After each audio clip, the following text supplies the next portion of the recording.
Boa noite a todos. Estamos de volta com o nosso primeiro Congresso Interinstitucional de Diálogos entre Direito e Tecnologia.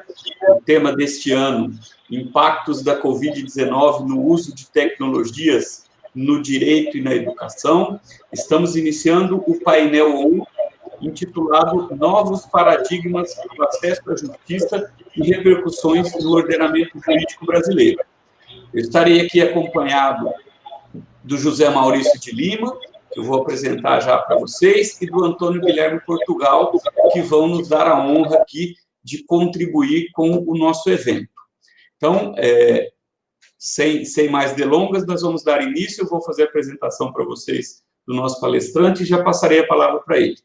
Nós vamos ouvir, a respeito do tema, o José Maurício de Lima, que é advogado, mestre em filosofia, presidente do Centro Brasil de Mediação e Arbitragem, Sebramar, superintendente em Brasília do CONIMA, Conselho Nacional das Instituições de Mediação e Arbitragem, mediador no Tribunal de Justiça do Distrito Federal, instrutor de mediação e arbitragem no Conselho Nacional de Justiça e no Instituto Vicente Cernicchiaro do Tribunal de Justiça do Distrito Federal. Além disso, professor do Instituto Brasileiro de Ensino, Desenvolvimento e Pesquisa, o IDP de Brasília.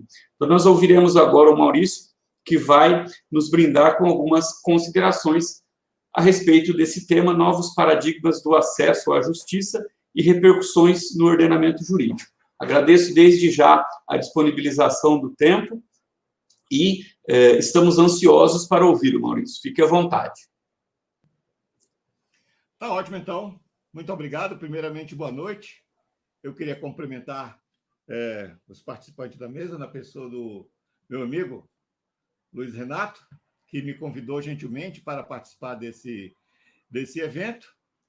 E a ideia aqui é falar um pouco sobre essas novas ideias a respeito dos métodos adequados de tratamento de conflito, né? E vamos dar aqui um enfoque do ponto de vista jurídico, processual, porque o nosso painel ele sugere que nós enfrentemos essa situação a partir, né, das novas situações que vêm ocorrendo nesse mundo digital, né, a partir das dificuldades que foram lançadas que nos impuseram, né, pela pandemia, né? Então, vocês sabem que os métodos adequados de tratamento de conflitos, também conhecido como métodos autocompositivos, né, eles exigem pela sua própria natureza, uma aproximação das pessoas para que elas possam, numa conversa, numa interação direta, né, tentar encontrar ou definir os interesses, né, que estão em torno de uma determinada situação e, por elas mesmas, conseguirem encontrar uma solução. Esse é o seu objetivo, né? E, nesse sentido, então, a forma presencial é muito importante. Entretanto, essa circunstância da pandemia colocou um impasse muito grande se seria possível, né, a continuação desse trabalho que é desenvolvido tanto nos tribunais, quando a gente trata de mediação e conciliação judicial, ou mesmo nos centros privados de resolução de conflitos, né? Mas a experiência tem nos mostrado que é possível. Tanto é possível que os tribunais já estão modificando a sua forma de atuação para dar grande ênfase. Tão grande foi o sucesso, né, dessa modalidade, que acabou permitindo que uma nova forma de atuação acontecesse, né? Essa situação surpreendeu de uma forma bastante contundente a sociedade de modo geral, no Brasil e no mundo, né?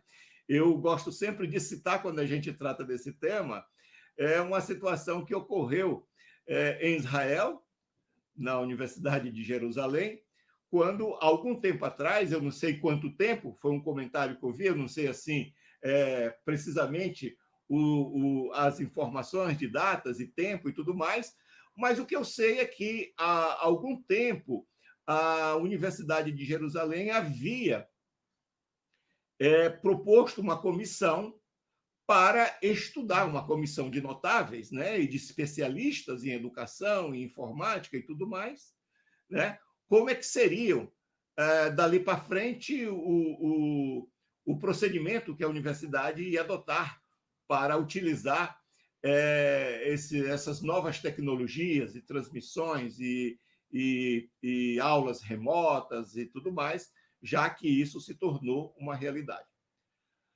Então, esses estudos começaram e, diante já havia algum tempo que esses estudos estavam sendo desenvolvidos, né?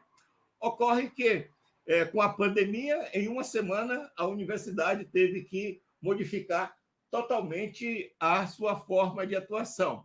Em uma semana, as aulas presenciais passaram a ser totalmente remotas, né?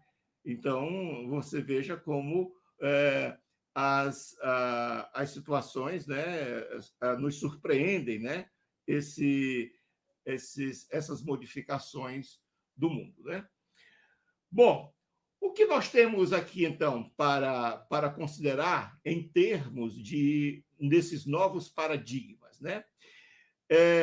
Eu, como uma pessoa que está ligado de certa forma, à filosofia, né? Normalmente, os professores de filosofia, quando vão tratar de algum tema, eles vão à Grécia, né? Ou, no mínimo, vão a Roma, mas nós aqui não vamos nem tanto, né? Nós vamos iniciar o nosso trabalho aqui mesmo, no Brasil, né?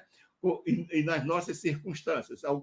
Claro que eu vou ter que fazer um mínimo de retrospectiva, né? Um mínimo de retrospectiva temporal aqui, né? Para a gente se situar no problema que nós vamos enfrentar.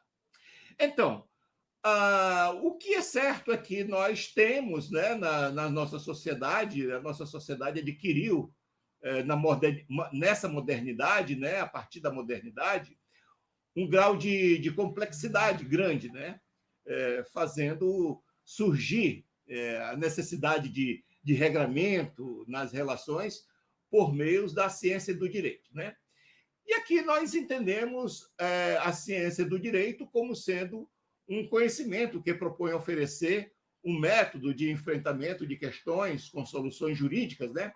Em um determinado contexto e com base em um ordenamento jurídico determinado, historicamente constituído, e que seja também tradicionalmente denominado por isso que nós chamamos jurisprudência, né? Aquela situação ou como o próprio nome está a dizer, como dizer o direito, né? Chiovenda havia falado sobre esse aspecto, né? Definindo a lei nesse sentido lato, no direito objetivo, né? Como sendo a manifestação da vontade coletiva geral, destinada a regular a atividade dos cidadãos e dos órgãos públicos, né? Essa era a sua visão, né? Já Carnelucci, quando discorria sobre a função do direito, né? Ele falava sobre a consciência de que a humanidade vem em todas as direções, né? O seu caminho, e na direção da ética tem um caminhar de uma forma de uma extrema lentidão, né?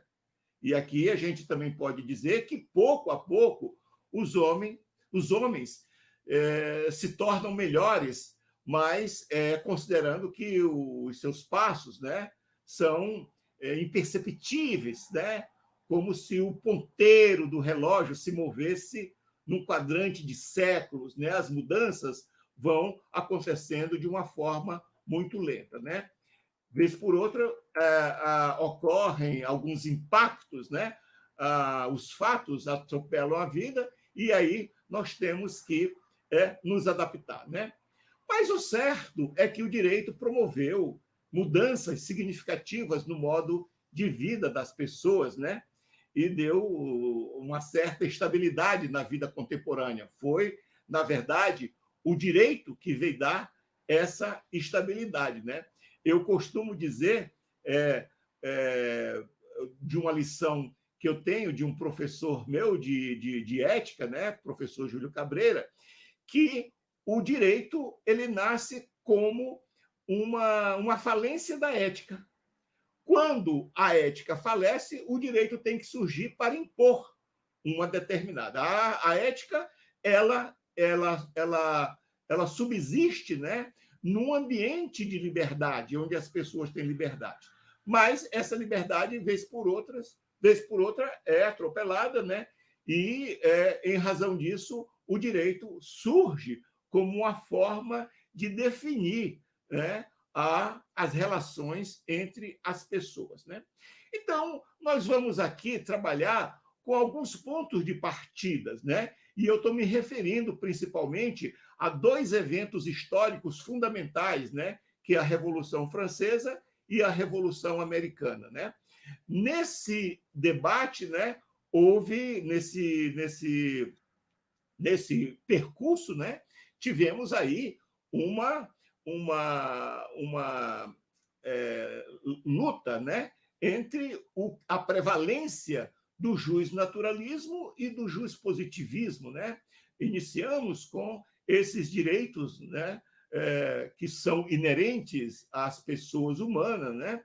E depois o juspositivismo se confirmou, chegamos até o momento em que havia uma tentativa de, na esteira do positivismo, né, a tentativa também de se colocar o direito como uma ciência positiva, né? E isso aconteceu pelas mãos do Hans Kelsen, né? Para quem a justiça não pertencia à ciência jurídica por não ser juspositiva, mas sim pertence à moral, né? Então, ele fazia essa separação entre justiça e direito, considerando que o direito a justiça não era direito, porque estava afeito muito mais aos aspectos de avaliação dentro de uma subjetividade, né? Para ele também era impossível uma solução ou uma resposta única ou absoluta, né? À justiça, pois a justiça é um valor relativo e isso não se coadunava com o direito, né? Então, é isso que aconteceu nesse momento, com essa defesa do positivismo na sua obra clássica e denominada Teoria Pura do Direito, né? Então, qual o cenário hoje que nós enfrentamos, né? Nós enfrentamos um cenário caracterizado pela complexidade e pela instabilidade também e pela imprevisibilidade, né? Essa é a nossa condição, né? O que nós vivemos hoje, a nossa sociedade, ela se enquadra no momento em que essas características estão presentes, né? A nossa sociedade é uma sociedade complexa, ela é instável e imprevisível. Tanto é imprevisível que nós estamos sofrendo os efeitos, né, dessa imprevisibilidade com a própria pandemia, né? O Edgar Morin, que é um filósofo que tem sua formação na biologia, também no direito, na filosofia, ele diz o seguinte, eu vou abrir aspas para ele, né, nas suas ideias, dizendo que pode-se dizer que é uma complexidade onde quer que se produza um emaranhamento de ações e de interações e de retroações. Ou seja, é a própria manifestação dessa ideia sintetizada de complexidade, de instabilidade e de imprevisibilidade, né? Então, nós vamos vendo, né, nós vamos desenvolver aqui a nossa conversa de pontos de vista, de 3 pontos de vista diferentes, né? Uma trazida pelo Boaventura de Souza Santos, né? Ele tem um artigo que se tornou famoso também na análise desse tema, que é a sociologia dos tribunais e a democratização da justiça. Então, ele analisou essa questão, né, da complexidade e da crise do judiciário, né? Mas ele reconhece que o direito teve um papel fundamental na transformação modernizadora das sociedades, né? Distinguindo 3 períodos no significado sociopolítico da função judicial das sociedades modernas. E esses períodos são o período do Estado liberal, o período do Estado-providência e o período atual, que o próprio autor denomina como o período de crise do Estado-providência, né? Do ponto de vista do Norberto Bobbio, que é, vamos dizer assim, uma perspectiva filosófica ou jus filosófica, né? Nós temos que um reconhecimento e a proteção dos direitos humanos estão na base das constituições democráticas modernas, né? Essa é uma das nossas premissas, né, que nós temos aqui, né? E nós passamos, né, da prioridade dos deveres dos súditos à prioridade dos direitos do cidadão. Essa foi a grande mudança que aconteceu quando nós saímos assumimos, né, vamos dizer assim, os estados constitucionais. O novo modo de encarar, então, a relação política não mais é predominante do ângulo do soberano, né? De quem decide, que tem o poder de vida ou morte sobre as coisas, sobre as relações do Estado, das pessoas. E sim do cidadão. Hoje, o ponto de vista é do cidadão, né? Então, na concepção de Bobbio, né, esse processo passou por diversas fases, né? O que ele chama também de eras, né? E isso está perfeitamente, vamos dizer assim, datado, né? Com a Declaração dos Direitos do Homem, essa era inicial, né? Com a Declaração dos Direitos do Homem, do cidadão, anunciado em 1789, em agosto, mais precisamente, em 26 de agosto de 1789, na França, né? E até a elaboração de um documento de alcance universal, que foi a Declaração Universal dos Direitos Humanos, né? Que veio delinear os direitos humanos básicos adotados pela Organização das Nações Unidas, que teve o seu marco também em 10 de dezembro de 1948, né? Então, a primeira fase, que é essa fase filosófica, né, com teorias baseadas no justnaturalismo, de John Locke, por exemplo, né, se afirmava que o Estado Civil era um artefato humano, claro, né, é um construto humano, e que o verdadeiro estado do homem era o natural, ou seja, o homem nasce num estado natural, ou seja, um estado de natureza no qual, né, os homens nascem livres e iguais. Isso que veio influenciar, né, um outro pensador contratualista também, Rousseau, né, no seu famoso livro Contrato Social, né? A segunda fase que nós temos aí, ou uma era, como o Norberto Bobbio costuma definir, né, é a Declaração dos Direitos do Homem e do Cidadão, né? Quando se passou da teoria à prática, né?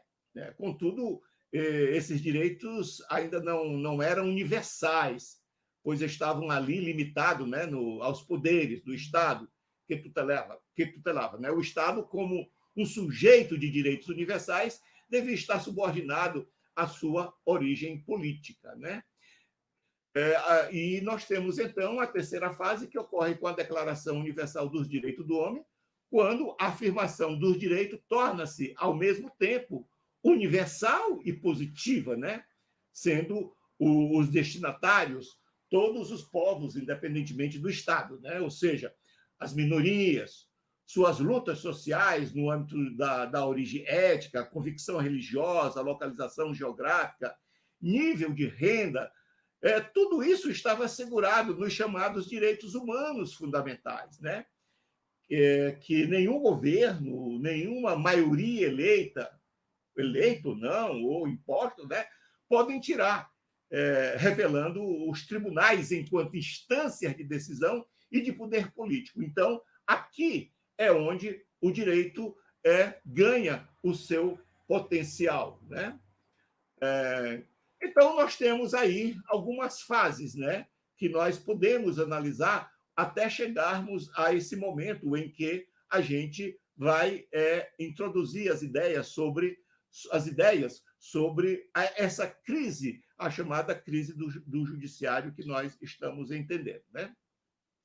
Nós falamos de uma expansão econômica do pós-Segunda Guerra Mundial, também conhecido como um boom econômico da pós-guerra, né? Também chamado Era de Ouro do capitalismo, que foi um período de prosperidade econômica que ocorreu, né? Principalmente em países ocidentais, e durou até 1970, né? Nós tivemos aí uma expansão econômica que terminou com o colapso dos acordos de Bretton Woods em 1971 e a crise do petróleo de 1973. Também teve aí outro evento importante, que foi o crash da Bolsa, né, de 73 e 74, e que levou a essa década de 1970 a uma recessão sem precedentes, né? Quais foram as consequências desses eventos, né, importantes, né? Nós tivemos a redução dos recursos financeiros do Estado e da sua incapacidade de cumprir com aqueles compromissos sociais, bem como a impossibilidade de oferecer serviço de administração da justiça compatível com a demanda, né? Então, essa foi uma das consequências, né?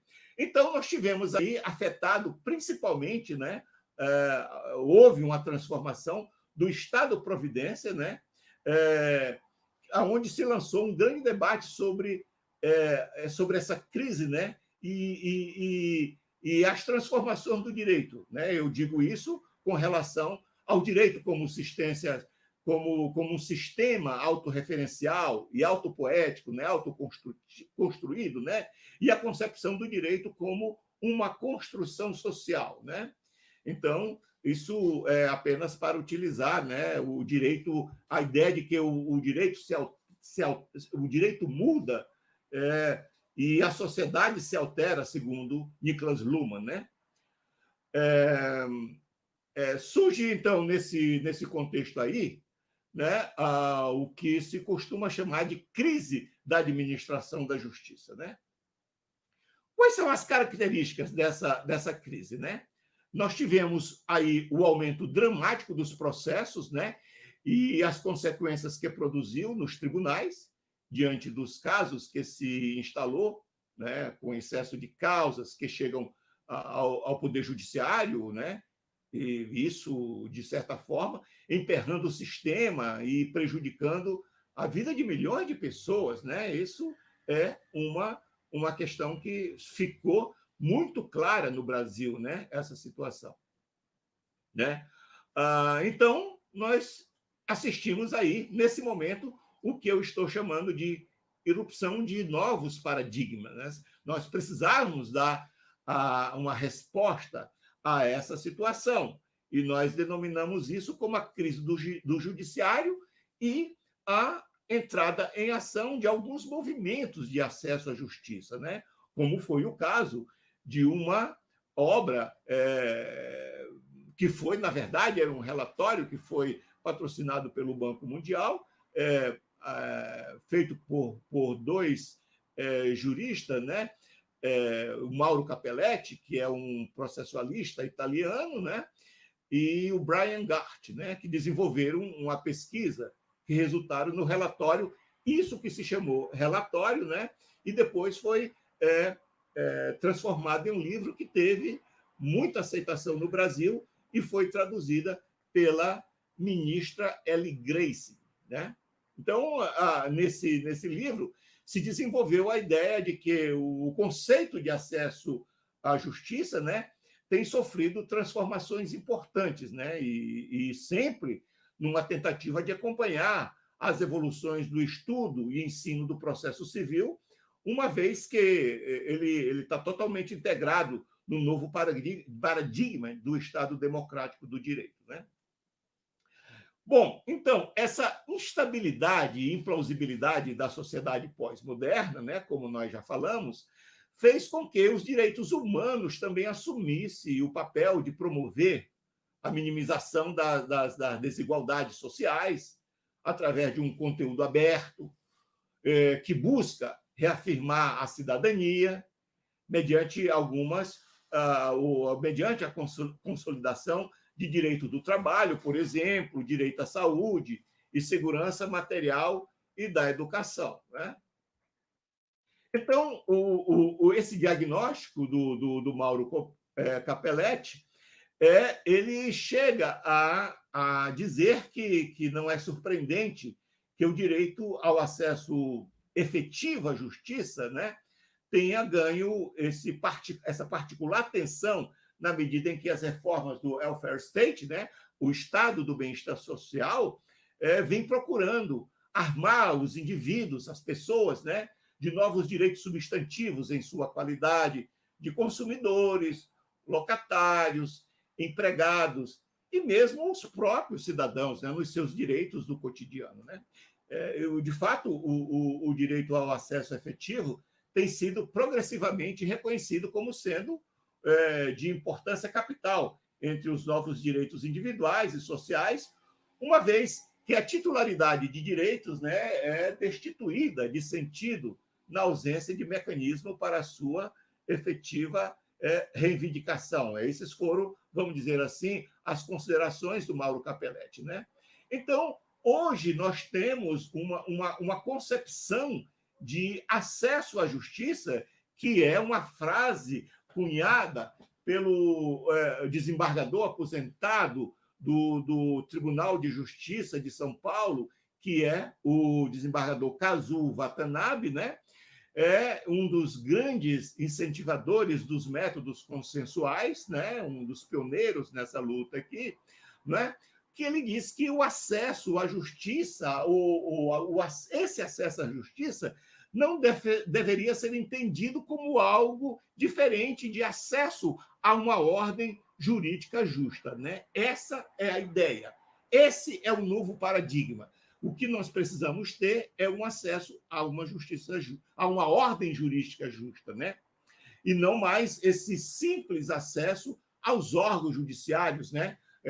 Todo o conflito que nós tínhamos poderia a única porta de acesso à justiça seria então os órgãos judiciários para soluções adjudicadas, né, dos conflitos, né? Só a sentença judicial é que poderia resolver, né? E cujos obstáculos, né, a gente sabe, são notórios, né? A gente, para obter uma sentença transitada em julgada, dado o nosso, vamos dizer assim, as ricas possibilidades de recursais nos nossos sistemas, né? Isso é um caminho a ser percorrido com bastante empenho, né, pelos advogados, né? Então, nós tivemos aí alguns problemas, né, que foram identificados por esses autores, né? As custas judiciais, que normalmente eram altas, né, a serem pagas pelos autores, né? A duração dos processos, né, uma vez que a delonga eleva consideravelmente as despesas das partes, né, pressionando as partes economicamente mais fracas, né? E muitas vezes essas mais fracas geralmente abandonam suas causas, né? Ou aceitam um acordo por valores muito inferiores àqueles que teriam direito, né? Isso é um tema que o Boaventura de Souza Santos faz principalmente a primeira fase, que foi a da implantação dos juizados especiais, né? Outra coisa é a possibilidade das partes, na medida em que a grande parte dos cidadãos não reconhece ou não tem condições de reconhecer os seus direitos, né? E outros problemas dos interesses difusos e coletivos, tais como o direito ao meio ambiente saudável, né, e equilibrado, né, diante das pressões dos interesses de grupos, né, e influências econômicas e políticas, né? Hoje mesmo a gente assiste aí essas questões com muita ênfase no noticiário diário, né? Bom, a questão que se apresenta então era como superar esses obstáculos, né, para possibilitar o acesso à justiça e quais as formas e meios legítimos poderiam ser utilizados para se ter vamos dizer assim, ao mesmo tempo, né, um aspecto preventivo, né, repressivo e também reparatório dos conflitos, né? Esse é o dilema que nós então tivemos que enfrentar, né? Então, o Capelletti, ele dividiu em 3 ondas, né, os principais movimentos renovatórios de acesso à justiça, né? A primeira onda de respeito à assistência judiciária aos pobres, né? E está relacionada ao obstáculo econômico do acesso à justiça, né? Esse foi o primeiro ponto que ele achou que deveria ser enfrentada, né? Vamos dizer assim, como resolver essa questão do impedimento das pessoas terem acesso à justiça pela sua incapacidade econômica em razão de ser o processo caro, né? A segunda onda, ela vem se referir à representação desses direitos difusos em juízo, né? E isso visava contornar esses obstáculos organizacionais de acesso à justiça. Nós não tínhamos os instrumentos próprios, né, que pudesse atender essa modalidade, as ações civis públicas e tudo mais, né? A terceira onda foi a denominada onda do enfoque do acesso à justiça propriamente dita, né, que detém a concepção mais ampla de acesso à justiça e tem como escopo, tem ainda, né, porque nós estamos em pleno processo, embora muitas coisas já tenham sido resolvidas, nós estamos ainda nos encaminhando nesse esforço, né, de instituir técnicas processuais adequadas, né, e melhor preparar os estudantes e aplicadores de direito para enfrentar essa situação, né?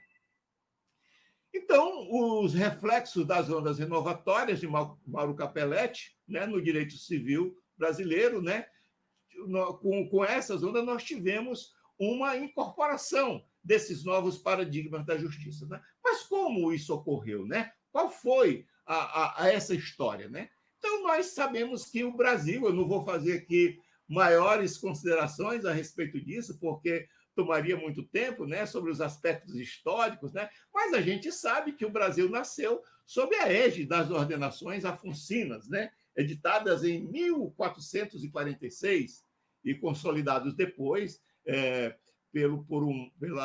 na época da coroa de Dom Afonso V, né? Então, as ordenações afoncinas não foram uma verdadeira codificação do direito, e sim uma compilação coordenada e que se divide em 5 livros, sendo o livro 3, né, com 128 artigos, destinado ao processo civil, que vigorou no Brasil até 1521. Né? Então, ocorre uma publicação das ordenações manuelinas, vigorando de 1521 até 1963, 1603.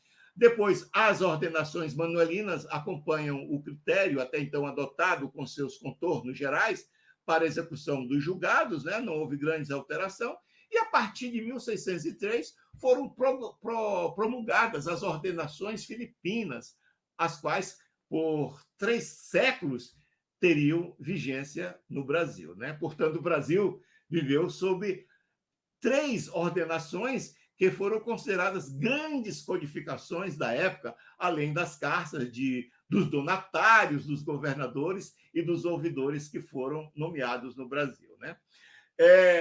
Então, somente com a Constituição de 1824 foi reconhecido no Brasil a divisão dos poderes, né? Então, já tínhamos aí, nós já éramos o Império, né? E já podíamos contar, porque até então nós estávamos subordinados a toda a Constituição da metrópole, né? Então, mas mesmo assim, ainda tinha o que se chama poder moderador, que era exercido pelo imperador, que ficava acima dos outros poderes, né? Essa questão, recentemente, veio à baila de novo, né? E tentou se atribuir às Forças Armadas, né, esse poder moderador, né? Mas isso aí é outra história, né? Não vamos entrar nessas discussões aqui, senão a gente perde a nossa linha aqui que nós estamos querendo desenvolver. Então, nesse momento, né, o imperador exercia essa autoridade e podia regular os outros poderes com controle absoluto sobre todas as esferas do governo brasileiro, desde o modo até então, né, desse modo, né, confundia-se o judicial com o administrativo, fiscal e militar, né? Então, porque tudo estava concentrado nas mãos do imperador. Agora, a primeira norma processual de grande importância a surgir ainda no Império foi o regulamento número 737 de 1850, né? E seguiram-se a consolidação das leis do processo civil, que passou a ter força de lei em 1876, os códigos estaduais e os códigos de processo civil de 1939. Eu devo dizer, talvez eu seja desse grupo que está aqui todo, né? Seguramente aquele que passou por esses três, que veio a conhecer esses três processos da prática, né? O 39, que em 73 foi modificado, e o de 2015. Então, já vivi sobre a égide de três processos. Isso tudo porque eu sou do século passado, do milênio passado, isso é que nos coloca nessa condição de ter um pouco mais de conhecimento sobre essas coisas, né? Então, uma das principais características do Código de 1939 está na adoção do princípio da oralidade. Olha, veja bem, já no Código de 1939, né, já se falava no princípio da oralidade como uma das iniciativas para obter a celeridade processual, né? Isso, na história mais recente do direito processual civil, né, foi a preferência que o legislador estabeleceu. Então, no Código de 39 havia essa abertura para a gente tratar as coisas, né, dentro do seu aspecto moral, oral.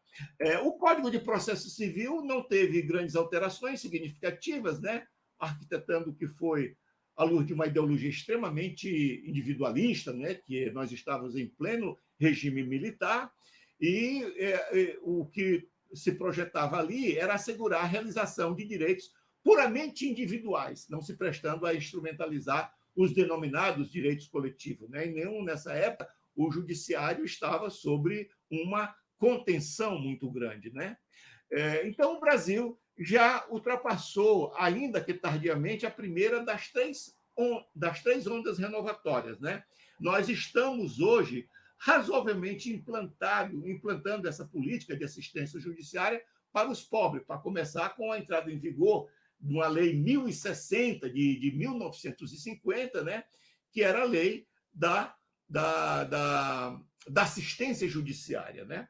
A Constituição de 1988, né, conferiu também as garantias do pleno acesso, como também outras garantias, tais como o devido processo legal, o juiz natural, o contraditório, a ampla defesa, dentre outros que passaram a integrar, né, o catálogo de princípios de interpretação constitucional da nossa Constituição, né? Foi previsto a primeira vez, né, no texto constitucional, a denominada Defensoria Pública, no título 4º da Organização dos Poderes, né, no capítulo 4 das Funções Essenciais da Justiça, estabelecendo o artigo 134, né, que a Defensoria Pública é uma instituição essencial à função jurisdicional do Estado, né, incumbindo-lhe a orientação jurídica e a defesa em todos os graus aos necessitados, né? Na forma do artigo 5º, lá no 74, o inciso 74 da Constituição, né? Nesse dispositivo também constitucional, né, foi reafirmado que o Estado, né, prestará assistência jurídica integral e gratuita a todos aqueles que comprovarem a insuficiência de recursos, né?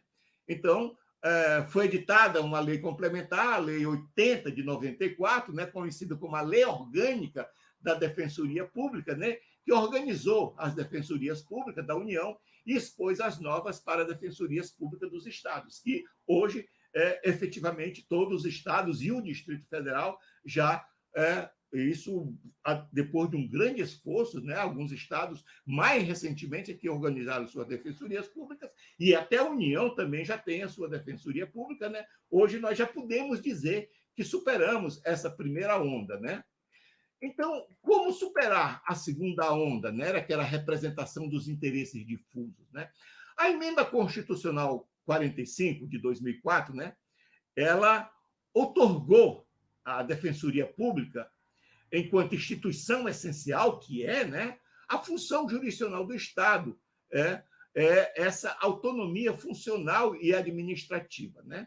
E a Lei 11.448 de 2007, que deu nova redação a Lei da Ação Civil Pública, né, conferindo poderes à Defensoria Pública para propor as ações civis públicas por danos morais, patrimoniais, causados ao meio ambiente, ao consumidor, a bens e direitos de valor artístico, estético, histórico, turístico, paisagístico, né, a ordem urbanística e as infrações que ocorrerem à ordem econômica popular, né? Então, quer dizer, nós nesse item também nós já podemos dizer que avançamos significativamente, né? Posso dizer assim, de uma forma normativa, né? E o sistema jurídico incidente à disciplina legal das ações coletivas no Brasil, né, está complementada por algumas outras leis, como a Lei da Ação Popular, né, a Lei 4.717, né? Você tem a Lei da Ação Civil Pública, Lei 7.347, de 85, né, que já comentamos, né? E o Código de Defesa do Consumidor, a Lei 8.078, de 90, né? Então, estamos agora, então, na terceira onda, né? A terceira onda que tem como foco mais precisamente a figura do jurisdicionado. E é aqui que nós vamos chegar. Foi uma longa caminhada, mas finalmente nós chegamos ao ponto nevrálgico da nossa discussão aqui, que é a figura de atingir, de atender o jurisdicionado, ou seja, aquele a quem se destina os serviços judiciários, né? E no resultado que eles procuram, né, com a obtenção de resolução plena do conflito em um tempo razoável, né? Então, a respeito desse tempo razoável do processo, né, nós podemos citar aqui que foi introduzido a emenda constitucional número 45 de 2004, né, e que coloca dentro das garantias fundamentais asseguradas a cada indivíduo, né, lá no inciso 87 do artigo 5º da Constituição, né? Esse tempo razoável, a razoável duração do processo, né? E qual o próximo desafio, né? Qual o desafio que nós enfrentamos hoje? Como o Capelletti havia assegurado nas conclusões do seu relatório, né? É como garantir um sistema igualmente acessível a todos e que produza resultados individuais e socialmente justos, né? Utilizando-se, para tanto, um alcance mais amplo e um enfoque dentro de uma concepção de acesso à justiça que é dentro daquela frase esculpida, né? Eu posso dizer assim, né? Do Kazuo Watanabe.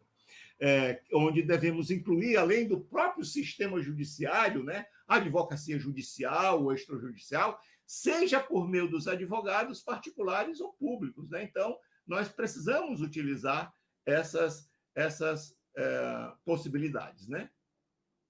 Então, aí nós chegamos a um ponto importante, né, que foram os meios adequados de resolução de conflitos, né? A ideia dos meios autocompositivos, isso, como eu já disse, né, eu já refleti aqui, não é propriamente uma novidade, porque a própria Constituição Política do Império do Brasil, aquela que foi elaborada por um Conselho de Estado, né, e foi outorgada pelo imperador Dom Pedro I em 1824, mais precisamente em 25 de março de 1824, incentivava expressamente a solução dos litígios por outros meios, que não exclusivamente a decisão judicial, né? Ele dispunha isso quando falava do Poder Judiciário nos artigos 151 e 164, né? O Código Comercial de 1850, que também disciplinava as relações comerciais, mantinha a obrigatoriedade da conciliação prévia, né? Após a proclamação da República, então, nós tivemos um decreto 359, né, de 1890, que afastou a obrigatoriedade dessa tentativa de conciliação. Então, vocês percebem que houve um movimento de ida e vinda desse processo, né, para, quer dizer, na medida em que esse decreto, né, ele acabou com ele afastou essa obrigatoriedade da tentativa de conciliação prévia para ajuizamento das ações, né, que tinham se mostrado, né, esse foi o argumento, né, na época ele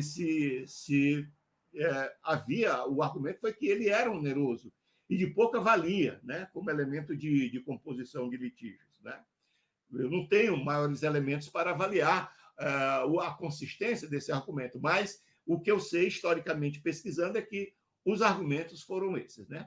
Após a proclamação da República em 1889, veio a Constituição de 1891 e não tratou da conciliação e nem da justiça de paz, né? Outros movimentos, a Constituição de 34 e 37, restabeleceram a justiça de paz, né? Com o CPC de 1939, desapareceu por completa a conciliação pelos juízes de paz, ficando esse juiz de paz restrito somente à justiça do trabalho, né? O que mais que nós temos, né? A conciliação retomou gradativamente ao sistema, né, com a Lei 968 de dezembro de 1949, né, permitindo, na fase preliminar, a tentativa de conciliação ou acordo nas causas de desquite litigioso, né, e de alimentos, inclusive os provisionais, né? O CPC de 1973 restaurou novamente a conciliação sem caráter obrigatório, né, e preliminar, mas difundindo no curso do processo, né? Era uma tentativa, né, que o juiz da causa poderia colocar, né? E assim, em qualquer fase do processo, né, havia essa possibilidade, né? A Lei 6.515 de 77, denominada Lei do Divórcio, né, também preconizava a composição entre as partes pela promoção da tentativa de reconciliação do casal ou pela transação das partes com a designação de audiência específica para esse fim, a ser sempre conduzida pelo juiz, né? O juiz era que conduzia. E vocês veem que é uma diferença enorme com o sistema que hoje adotamos, porque hoje nós preparamos conciliadores qualificando para essa função, né? Aí nós temos ainda o CPC de 73, que recebeu outras alterações, visando oferecer às partes um momento propício para o diálogo, né? O artigo 331, né, e também sempre com essa tendência, né, do direito brasileiro de instituir o processo civil, a possibilidade de audiência preliminar, precedente à instrução, né? Tudo isso foram tentativas, né? O rito sumário, todas foram tentativas, né, que foram que foram acontecendo, mas sem grande sucesso, né? Isso só começou a haver uma consolidação efetiva com a Lei 7.244 de 84, que foi a chamada Lei dos Juizados de Pequenas Causas, né? E depois, isso teve um sucesso que, 4 anos depois, a Constituição de 88, né, institucionalizou os juizados e estabeleceu a obrigatoriedade da criação em todas as unidades da federação, né? E aí veio a criação dos juizados especiais cíveis, criminais, né, que agora já estão previstos na Constituição, no artigo 98, inciso 1, parágrafo único, né, que tornaram isso uma realidade pela Lei 9.099 de 95. Né? A emenda constitucional de número 45, que eu já citei aqui, foi promulgada com o objetivo de resolver esses e outros entraves ao acesso da população à justiça, né, como esse da excessiva duração dos processos, né, a complexidade dos procedimentos judiciais e a falta de transparência da prestação jurisdicional, né? A grande alteração instituída pela essa emenda foi a criação do Conselho Nacional de Justiça, o CNJ, né? Ele é um órgão que se destina a avaliar o trabalho do sistema do judiciário brasileiro, né? Além de ficar encarregado de realizar o seu planejamento estratégico, né? Então, nós tivemos aí os movimentos da conciliação, incentivando a adoção dos meios consensuais na resolução de conflitos, com a participação dos tribunais em todo o país, né? Nós tivemos o incremento de uma política pública de tratamento adequado de conflitos, né? de interesses, né? Recorrendo aos meios consensuais, né? E a edição, esse foi o grande marco, né? A edição da Resolução 125 do CNJ, em novembro de 2010, recomendando, né, a utilização dos meios consensuais como um dos deveres dos magistrados, né? Os magistrados estão recomendados pelo CNJ a adotar esses meios consensuais, né? Infelizmente, alguns ainda resistem, mas já resistiram muito mais do que agora, né? Nós já estamos avançando um pouco nisso, né? Nós tivemos os movimentos pela conciliação, incentivando a adoção de meios consensuais, né? Com a participação dos tribunais de todo o país, né? Você tem aí as semanas de conciliação, né? Essa política de tratamento adequado de conflito e de interesses, né? Estão recomendadas, né? E tudo, né? E em março de 2015 foi sancionado o Código de Processo Civil, a Lei 13.105, né? Com a pretensão de reduzir o formalismo jurídico, essa é a grande meta, né? E a busca pelo consenso, né? Incorporando todas as recomendações previstas nessa resolução, esse foi o grande salto qualitativo, né? da nossa legislação nesse sentido, inclusive com a criação dos centros de solução consensual de conflito em todos os tribunais. Então, o novo CPC reafirma, né? Portanto, os termos do preâmbulo da Constituição, no sentido de que o Estado promoverá, sempre que possível, a solução consensual do conflito.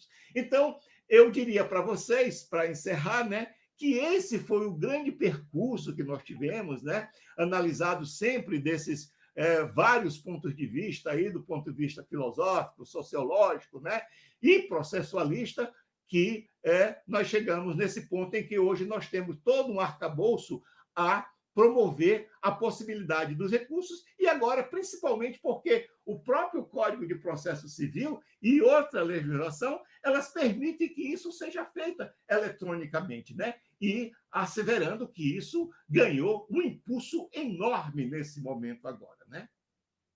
Muito obrigado.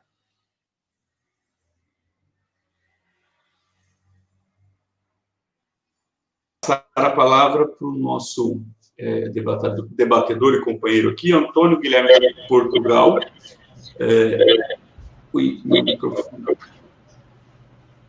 Perdão, estava vendo o retorno aqui.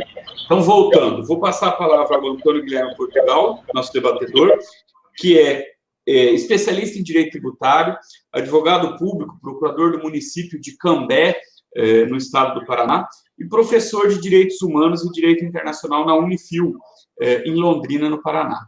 Por favor, Antônio, as suas considerações. Então, boa noite a todos que estão nos acompanhando. Muito boa noite, professor José Maurício. Agradeço em nome de todos que estão participando dessa noite conosco, a sua brilhante exposição, de uma maneira muito clara, muito completa, né? Me parece que está dando um retorninho, não sei se melhorou um pouquinho ou não, mas muito bem, melhorou, que bom. Então, muito obrigado, professor José Maurício, pela sua apresentação, né, que de uma maneira muito clara, muito técnica, fez uma evolução sobre esse nosso dilema, né, entre litigar, buscar a justiça, sem que isso represente uma trava, né, o enchimento da justiça, e a gente consiga chegar no fim, que é a entrega da jurisdição de uma maneira eficaz, né? Então, muito obrigado, professor José Maurício.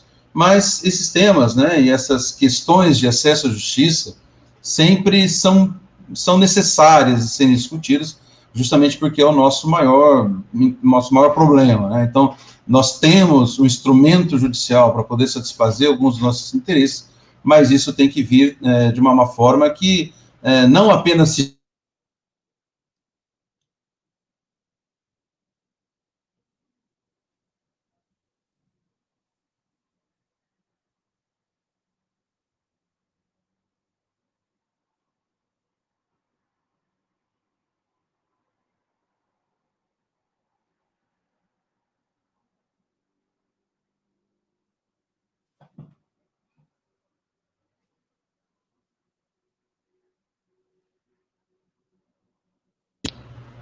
que o senhor trouxe para nós, né?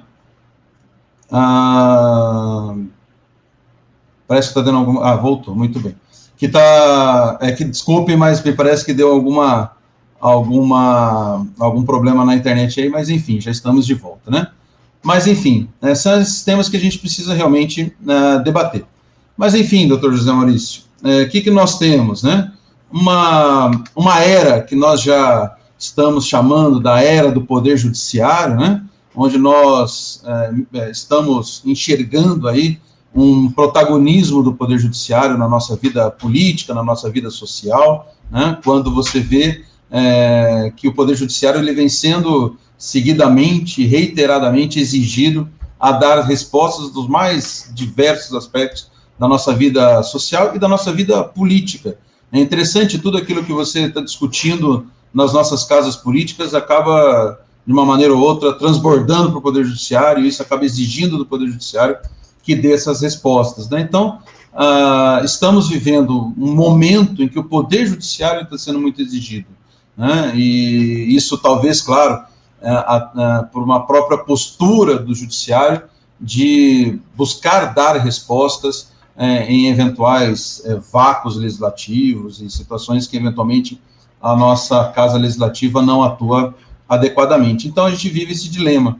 O próprio Judiciário buscando mecanismos para poder agir de uma forma mais eficaz, mas também, por outro lado, cada vez mais as pessoas buscando o Judiciário para solucionar toda sorte de conflitos. E aquilo que nós já vivenciamos. O senhor comentou a evolução do Tribunal de Pequenas Causas, né, para o nosso Juizado Especial Civil e Criminal, pela Lei 9.099, e aí a ampliação dos juizados especiais para os juizados especiais federais, e aí, mais recentemente, juizados especiais de fazenda pública, né? Então, o Poder Judiciário se instrumentalizando, né, com esses caminhos, né, para você buscar uma solução mais efetiva.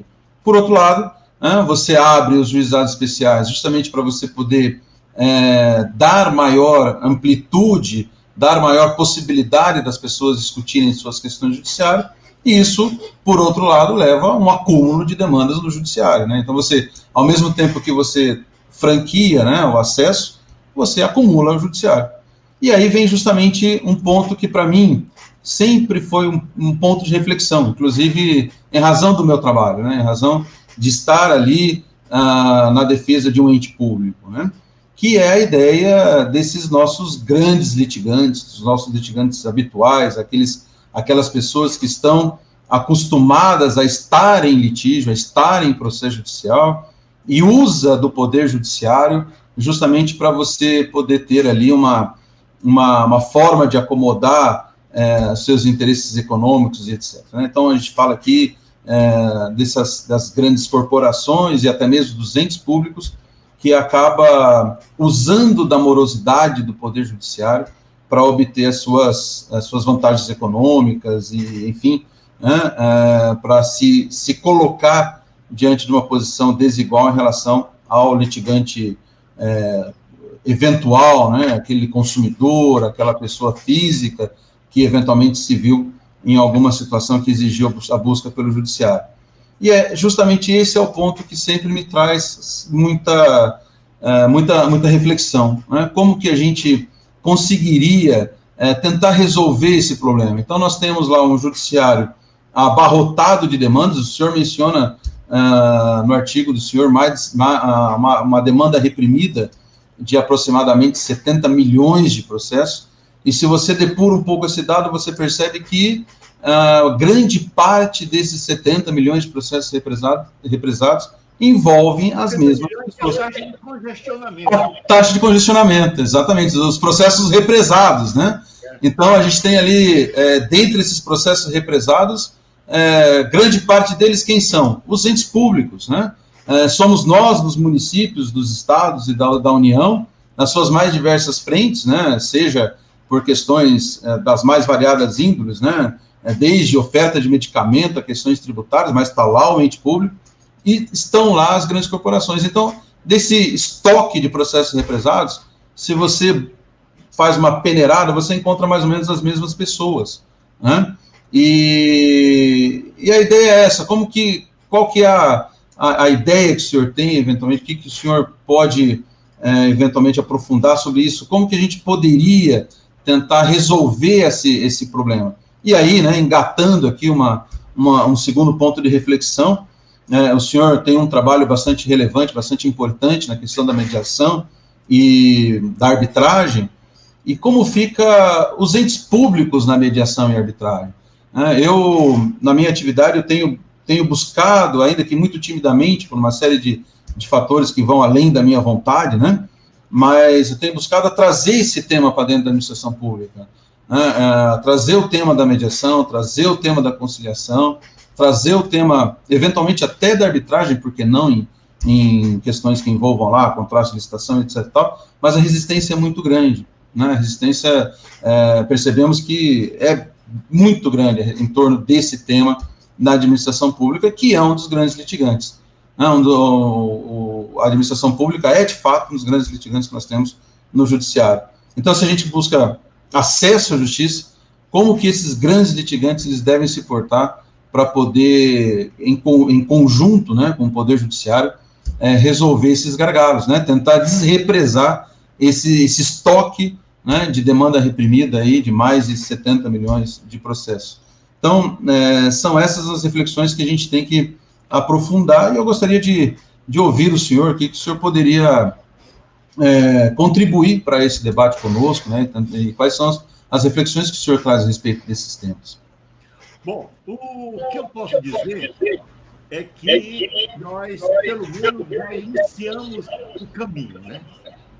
Nós já temos um diagnóstico, porque, há algum tempo atrás, pouco se sabia. A gente tinha essa sensação de uma justiça lenta e não se sabia qual era o motivo. Hoje a gente sabe, né? Hoje nós temos um diagnóstico, né? A primeira vez que eu vi um presidente do Supremo Tribunal, ainda não tinha CNJ, mas a primeira vez que eu vi um presidente falar, né, foi em torno de 1995, por aí, que ele já levantava essa ideia do volume de processo, né? Que era o ministro...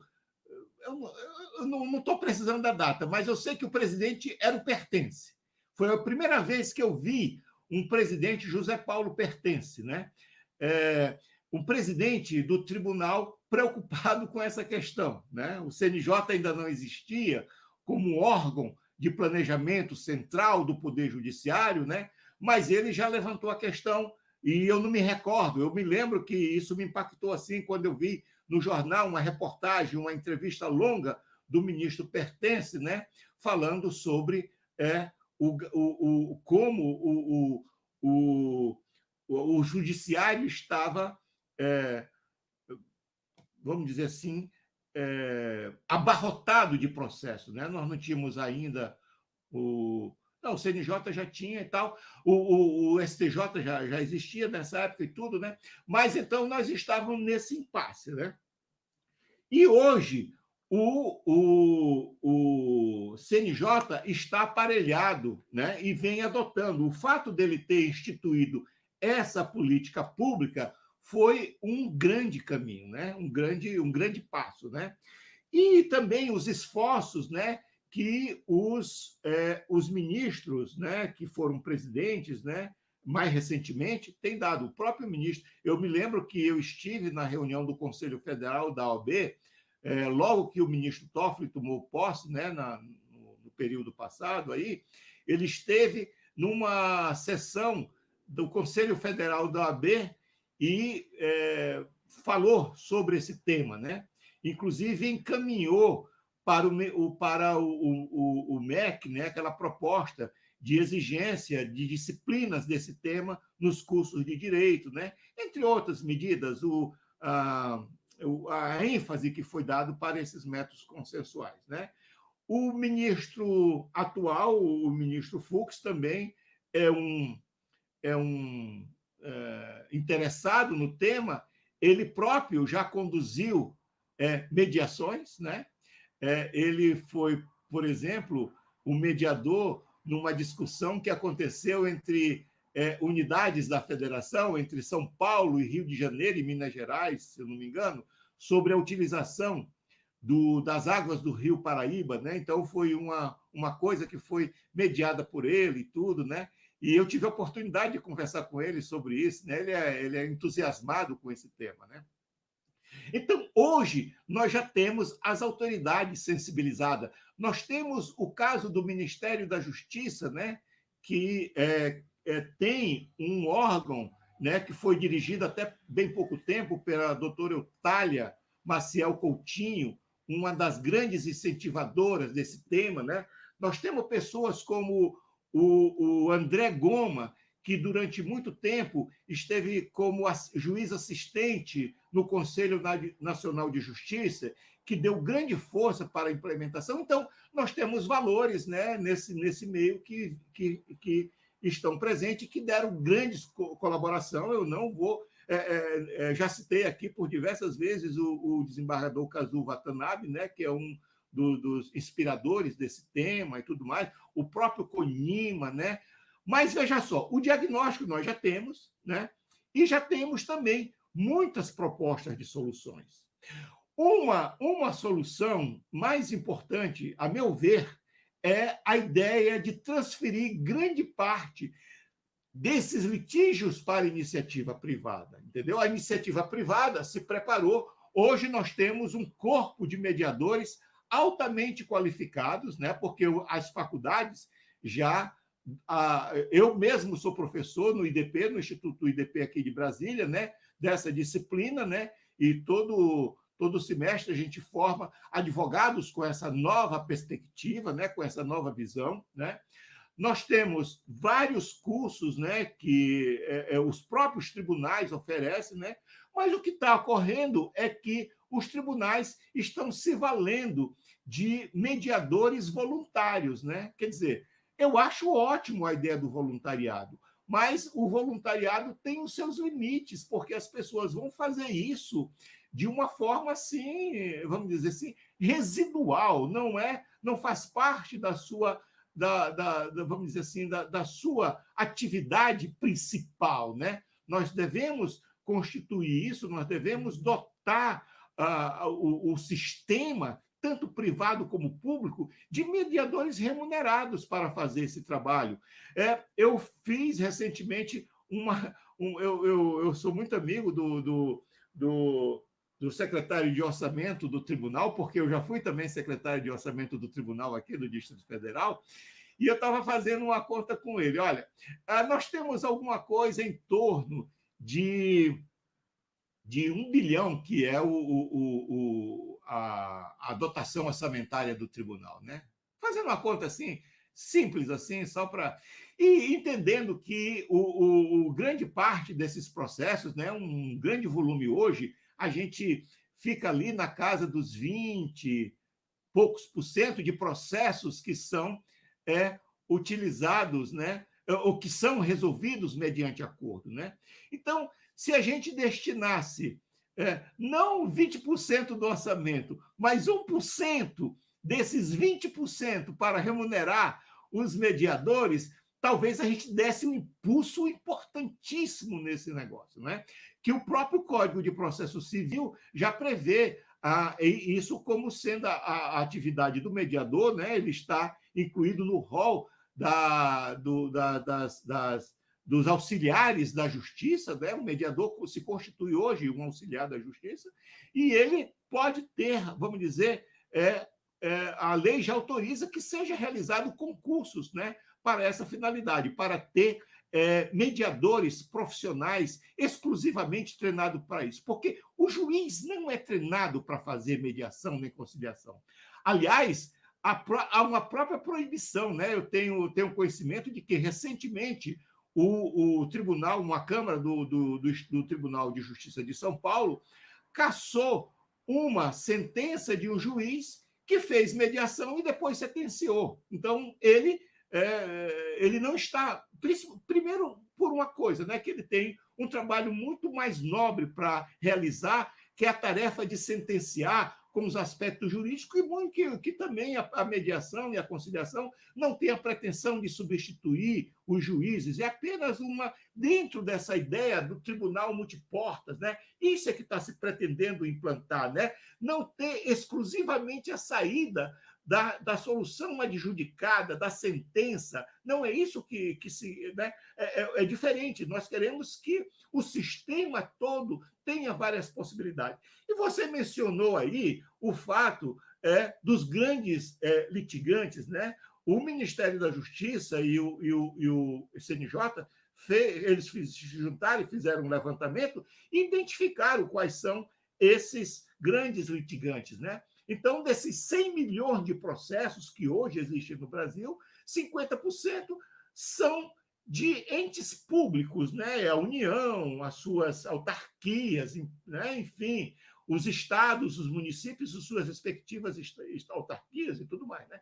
Então, o grande litigante, na verdade, é o próprio Estado, né? E o próprio Estado precisa tomar uma posição para valorizar o acordo. Eu me lembro que, ainda no tempo da ministra Elly Grace, ela julgou um acordo de um município que fez um acordo lá para resolver um determinado caso, eu não me lembro os detalhes do caso, mas essa sentença foi impugnada,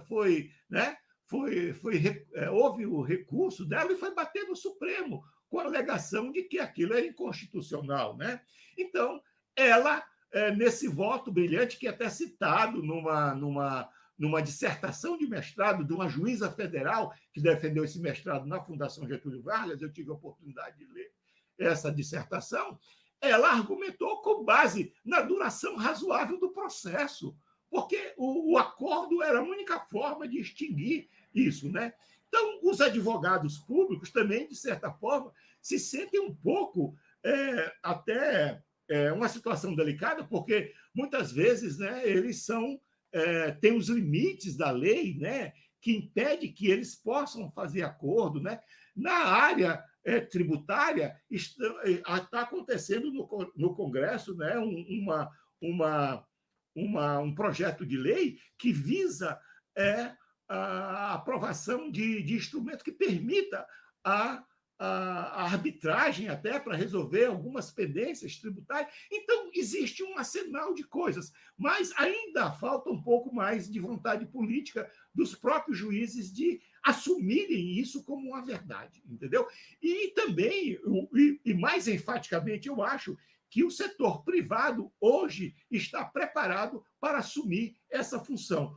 Os juízes podem, e o CNJ tem até recomendado isso para os tribunais, transfiram processos para o setor privado. As câmaras privadas podem resolver problemas, entendeu?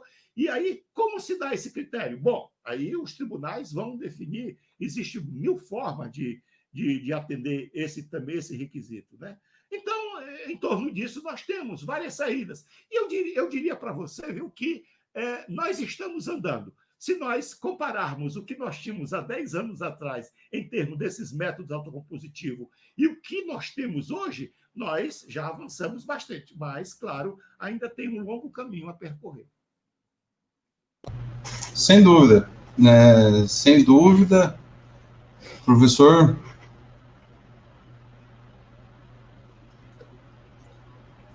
Ok, agradeço, professor Antônio, a participação.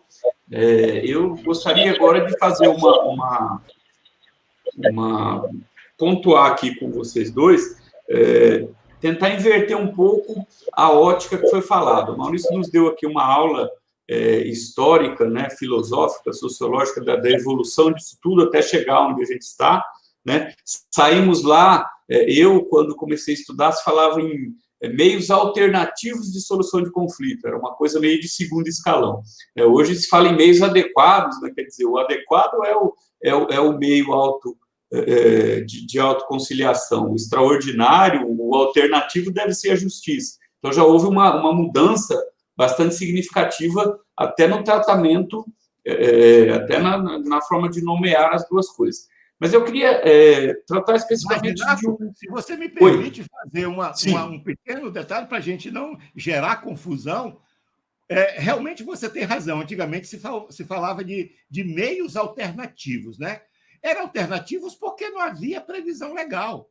Hoje existe previsão legal, mas em nenhum momento também os meios, porque a justiça é um dos meios adequados também. Ele não pretende substituir a justiça estatal como um meio adequado de fazer justiça, percebe? Ele se enquadra em uma das possibilidades, né? É a heterocomposição, é a composição que vem de fora. Alguém decide por você. O que nós estamos dando ênfase é a autocomposição, o ato das próprias pessoas assumirem, a partir de um terceiro imparcial, a facilitação desse processo para que as próprias partes encontrem. Mas isso é bom que deixe bem claro que não há uma tentativa de tornar a justiça estatal como alternativa, não. Muito pelo contrário, ela continua tendo o seu valor, tá certo?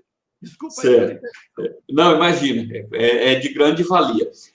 Eu coloco da seguinte forma, Maurício, eu faço essa colocação, essa brincadeira de falar o alternativo agora é o judiciário, porque a gente tem já reconhecido, como vocês acabaram de falar aqui da questão do congestionamento de processo, uma incapacidade de solucionar todas as questões. Mas onde eu quero chegar? Eu quero abusar um pouco, inclusive, Maurício, do ecletismo do seu conhecimento. Existem algumas colocações, eu citaria, por exemplo, José Murilo de Carvalho, naquele livro Brasil, Cidadania, o longo caminho da cidadania no Brasil, onde ele coloca a trajetória do nosso país, e ele trata especificamente da questão da cidadania, do brasileiro se entendendo como brasileiro, como pessoa que tem, né, que reivindicar direitos, que tem que atuar efetivamente na sociedade.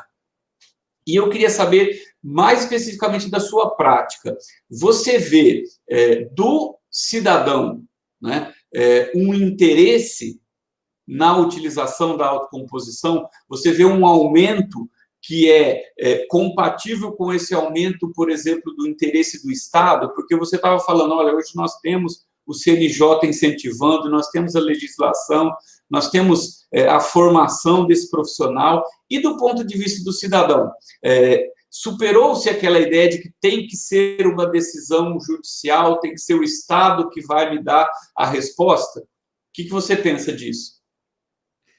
Claro, né, Luiz, Renato, que nós temos esse é um processo cultural, né? E a cultura ela não se modifica de forma instantânea, né?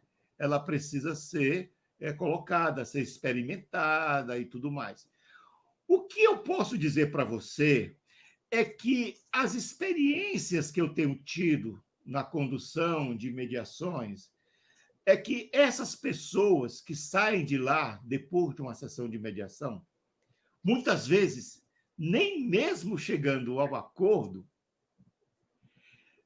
valorizam muito a oportunidade de ter tido um momento para conversar. Porque a impressão que as pessoas têm da justiça é de um ambiente extremamente formal, onde você tem aquele todo um ritual, né? Você se lembra, recentemente no Supremo, nós tivemos um advogado que foi advertido pelo ministro, né? Por ter falado você. Né? Cadê a liturgia? Veja só, né? O grau de sofisticação que nós chegamos, né? Enquanto a dificuldade que as pessoas mais humildes têm até para se sentar diante de um juiz, né? Com esses termos, né? Esse juridiquês e tal. Então, isso... Agora, na mediação, muito diferentemente disso, é o momento em que a gente coloca as partes muito à vontade. Por exemplo, um dos primeiros movimentos que a gente tem é de adotar uma mesa redonda, onde a gente começa estabelecendo um contato, né? A gente tenta estabelecer o que nós chamamos de rapport, né? Que é uma tentativa de estabelecer um contato mais próximo com as pessoas, né? E de naturalizar aquele conflito, né? Naturalizar em que sentido, né? Dizer que o conflito é natural nas pessoas, mas que esse conflito pode se constituir uma oportunidade para resolver o problema, reaproximar pessoas e prevenir também outros conflitos, entendeu? E isso acontece muito, eu posso garantir em muitas situações que na prática isso acontece. E quando essas pessoas passam por essa situação, eu já tive muitos advogados que se entusiasmaram tanto que foram fazer curso de mediação, partes que foram fazer curso de mediação e que se tornaram pessoas assim que valorizaram muito essa oportunidade. Então, veja só, a nossa lei ela não torna obrigatória a mediação. O que é que ela pretende fazer? Ela pretende fazer com que o sistema, o aparelho judiciário, né, crie na verdade, quem está obrigado é a autoridade judiciária, né? Os tribunais estão obrigados a oferecer aos jurisdicionados uma oportunidade de fazer a sua autocomposição, entendeu? As partes comparecem voluntariamente, né? Muitas vezes elas chegam tímidas numa sessão de mediação, mas à medida em que a conversa se estabelece, né, que são trocadas as informações sobre a situação trazida, se estabelece um ambiente de confiança, né? Quando naturalmente essa mediação está conduzida por um mediador qualificado, que hoje, felizmente, nós temos muitos, né? Muitas pessoas se arvoraram no passado a fazer mediação sem utilizar as técnicas, sem conhecer como fazer, né? Hoje nós temos a mediação, é algo que acontece de uma forma, vamos dizer assim, informalmente, mas ela tem estrutura, tem um procedimento, né? E a gente sabe, vamos dizer assim, já científica, talvez não, dependendo do método que eu posso chamar de científico, né? Mas nós podemos aferir isso em números de que quando a gente adota uma mediação com todos os seus procedimentos, há uma possibilidade muito grande de essa mediação ser exitosa. E para responder, para não me prolongar muito a respeito do que você diz, as pessoas que conhecem a mediação, quais são essas pessoas que eu posso dizer que conhecem a mediação? Aquelas que comparecem a uma sessão de mediação e fazem uma pesquisa. Todos os tribunais, orientados pelo CNJ, tem uma pesquisa para até fundamentar a permanência dessa, justificar a permanência dessa política pública, né? Então, elas fazem uma pesquisa. Então, o grau de adesão e de satisfação desse procedimento é em torno de 80%, entendeu? Eu estou me referindo vamos dizer assim, a satisfação das pessoas com a coisa. Eu acho que pode até ser mais. Obviamente que nem em todo caso dá acordo, é possível que não. A nossa estatística parece que é em torno de 30%. Tá? Mas, então, é nisso que eu estou falando. Tá? As pessoas, quando experimentam o método, né, elas reconhecem o valor daquilo e se interessam. Né? Então, mas ele também não é a solução para todos os males da humanidade. E não temos essa pretensão. O que nós queremos é nos colocar na posição de mais uma porta a ser acessada pela sociedade. Perfeito. Professor Antônio, o senhor tem alguma coisa a considerar a respeito dessa questão, do ponto de vista do jurisdicionado, vamos dizer assim, de quem... Justamente. A ideia é exatamente essa, né? Eu recebo demanda por isso no nosso cotidiano. Eu recebo ligação de advogados, né? Buscando saber se há possibilidade de conciliação com o município, se existe alguma forma de tentar agilizar um pouco mais o fluxo dos processos, né? Então, ainda em pequena parte, mas eu percebo que já existe uma busca para esse tipo de solução, né? Para tentar buscar uma...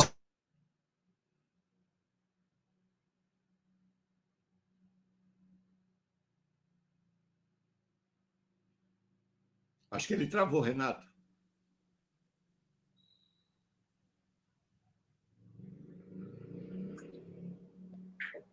Parece que está voltando.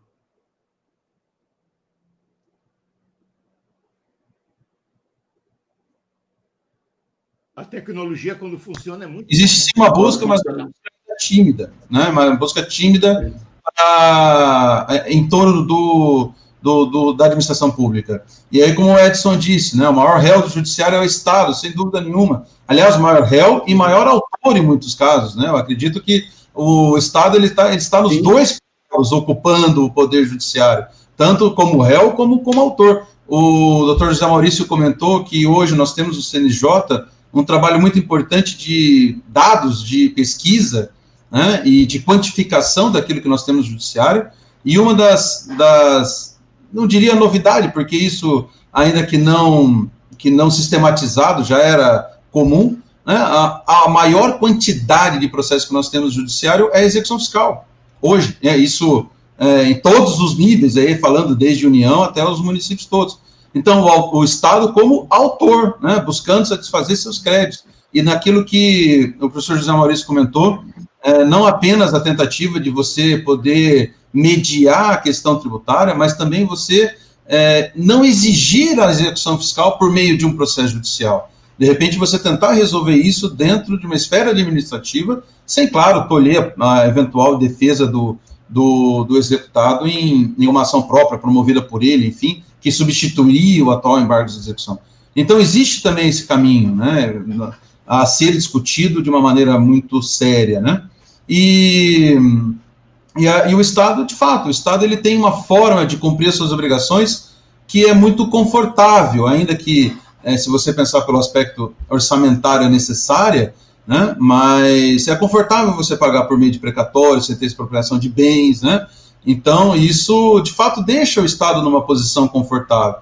Não diria que você sair aí penhorando bens do Estado seria a melhor solução, né? Talvez seria mais uma cultura, né, de você trazer ao Estado a cultura pelo pagamento e não a cultura da inadimplência, né? E aí não é a culpa do sistema de precatório, propriamente dito, né? Porque ele veio para você dar uma organização na estrutura orçamentária e financeira do Estado. Mas talvez uma cultura, né? Então, de fato, o Estado ele tem essa dificuldade de fazer os seus pagamentos por uma questão, talvez, cultural. É aquela coisa, eu deixo o precatório como a minha última prioridade, né? Ou não prioridade.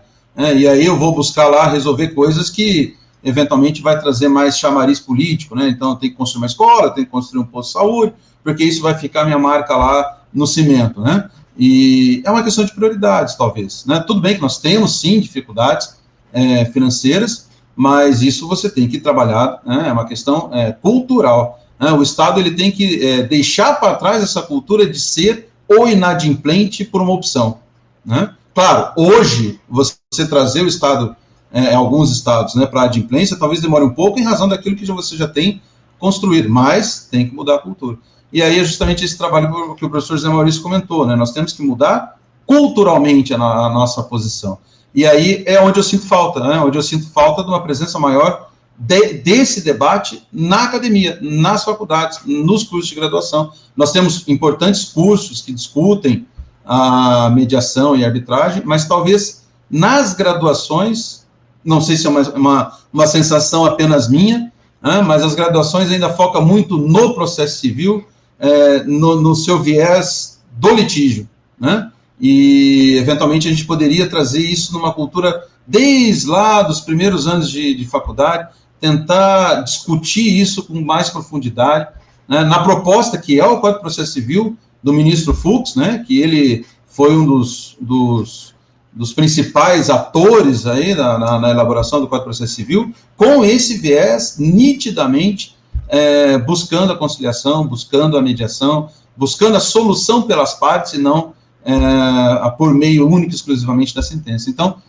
talvez essa cultura ela tem que vir lá na faculdade, né? Talvez inserindo esses debates desde o início lá nas faculdades para que a gente possa mudar um pouco esse conteúdo, mudar um pouco esse conceito, né? Então, eu acho que debates como o de hoje vêm justamente para essa finalidade, para mostrar, né, para a gente enxergar que é possível, sim, né, o judiciário, o setor privado e a administração pública convergirem para tentar buscar uma solução mais ágil, né, às questões que, claro, quanto mais efetividade você traz ao processo, mais efetivo você torna aqueles direitos todos aqueles direitos fundamentais que estão consagrados em nossa Constituição, né? Então, trazer um processo ágil é dar eficácia à nossa Constituição, e isso eu acho que deve ser um valor buscado por todos, inclusive, e em especial pela administração pública, não é isso? Então, eu acho que deixa a nossa contribuição para que isso realmente se torne mais comum, e como o professor Luiz Renato manifestou a preocupação, né, que isso se torne uma busca pelas pessoas, pelo menos onde, no meu meio, é tímida essa busca. Já existe, mas é tímida. Talvez a gente poderia incentivar isso de uma maneira mais efetiva, talvez partindo lá das faculdades nossas de graduação. Perfeito. Eu vejo que talvez já tenha se disseminado a ideia de que é exercício de cidadania buscar os direitos, buscar o reconhecimento do direito. E me parece que um passo seguinte seria incutir na cabeça do cidadão, que é também um ato de cidadania, se responsabilizar pela solução dos conflitos, não depender necessariamente de uma resposta do Estado, do Judiciário. Participar, como disse, há outra alternativa, né? Não precisa ser só uma sentença judicial. Então, vejo dessa forma. Bom, para a gente encaminhar... Oi, Maurício. Aproveitando o gancho dessa sua fala aí, hoje nós temos, inclusive aqui no Distrito Federal, um programa chamado de Justiça Comunitária, tá? Então, a Justiça Comunitária, muito dessas questiúnculas, né, que vão, que necessariamente iria para um juizado especial ou mesmo para uma delegacia, né, são resolvidos pelos próprios líderes comunitários, né? Porque é um trabalho que é feito aqui no DF pela doutora Gláucia Fasfarelli, né, que coordena esse trabalho de justiça comunitária, formando mediadores comunitários para atuarem nessas áreas, né? Então, você tem o próprio Ministério Público hoje, aqui no Distrito Federal, também eu estou falando do Distrito Federal porque é Sim. aqui que eu vivo e que eu conheço, né? Mas eu sei que em outros lugares do Brasil também tem trabalhos bastante interessantes, né?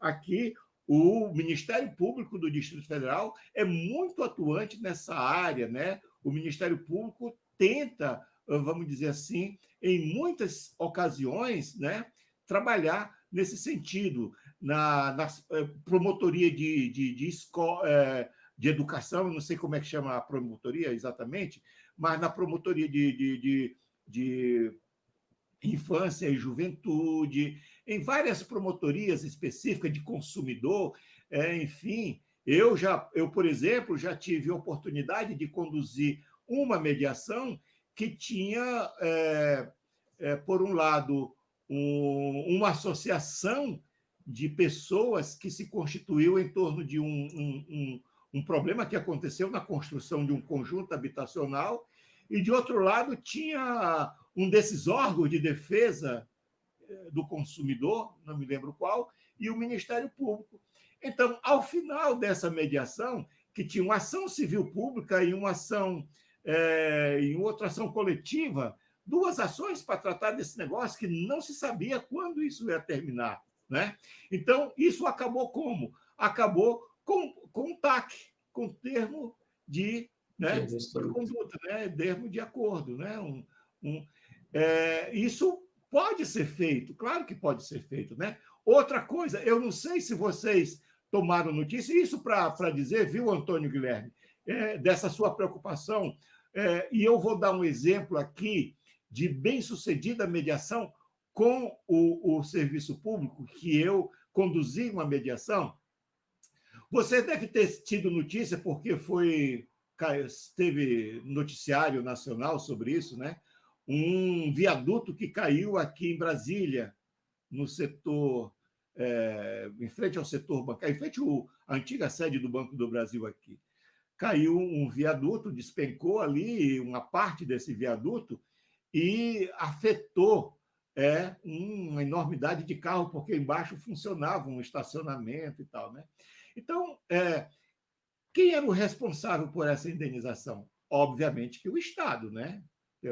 A responsabilidade objetiva do Estado nesse caso, né? Então, na época, o governador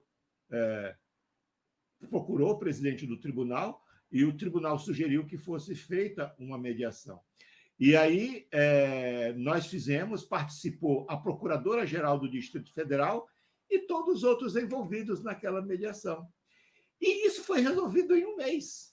Em um mês, todas as pessoas que tiveram seus danos materiais, né, tiveram a indenização desses danos. Você imagine essa quantidade de processos que iniciar, todo mundo individualmente, mesmo que fosse uma ação coletiva, né?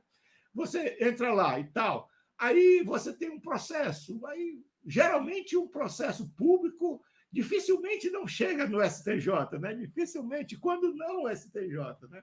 Então, quantos anos essas pessoas iriam esperar para depois receber um precatório, né? Queria ter um tanto outro de tempo para... Em um mês, esse processo estava resolvido com todas as pessoas indenizadas. Então... E eu acredito... Sim. E me perdoe, mas eu acredito que com a composição dessa ordem, ainda que tenha havido as indenizações, certamente foi muito mais barato do que se você conduzisse essa quantidade de processos no judiciário, com a quantidade de despesas processuais, honorários, sucumbência e tudo. Mobilizados. Exatamente. Das pessoas, o fato de muitas pessoas utilizarem seus próprios carros para trabalho, né, que estariam possíveis quando poderiam. Exato. Então, tem soluções, entendeu? O que precisamos é ter uma disposição, né? Você vê esses desastres que aconteceram. Ontem mesmo, nós estávamos numa conversa com o Diego Salek, né? Que é um dos grandes negociadores no Brasil, formado em Harvard e tudo mais, né? Então, ele conduziu parte daquela negociação da TAM, né?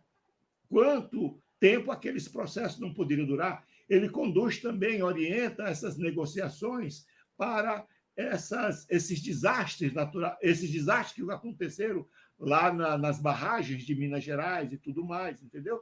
Então, muito dessas coisas está sendo resolvida por mediação, para evitar longos processos que aí as pessoas perdem até o interesse por isso, né? Enfim,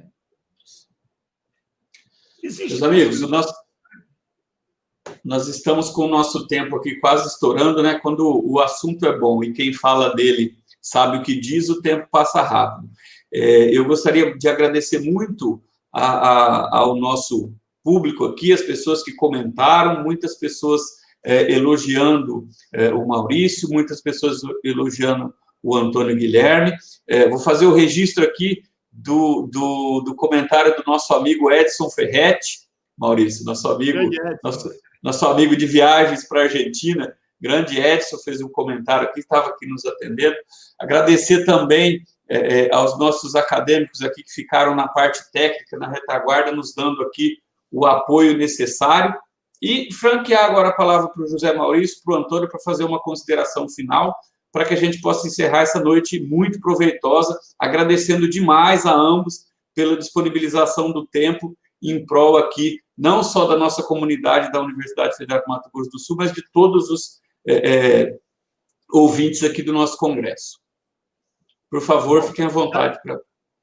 Bom, da minha parte, eu só tenho muito a agradecer, né, pelo convite, né, desse grande amigo meu aí, o Luiz Renato, né? Nós nos conhecemos em Buenos Aires, nos bancos da Universidade de Buenos Aires, né? Lá quando a gente pleiteava as vagas de doutorado. E eu não coloquei isso no meu currículo, não, viu? Não colocou? O Edson está falando aqui. Isso vale mais. Exatamente. Então, e agradecer muito essa oportunidade de dialogar com vocês aqui sobre esse tema que me encanta muito, que eu tenho uma grande paixão por ela, né? E dizer que estarei sempre à disposição, sempre que for, que sentirem que eu poderei dar alguma contribuição, algum esclarecimento, tá? Fico sempre à disposição. Sim, contamos com isso. Doutor Guilherme, Antônio Guilherme, né? Pela sua disposição de enfrentar comigo esse tema aí tão candente nesses tempos. Exatamente. Que nós estamos enfrentando aí. Tá? Muito obrigado. Bom, muito obrigado, professor José Maurício, professor Luiz Renato. Foi realmente uma noite muito proveitosa. Eu acredito que todos que nos acompanharam tenham...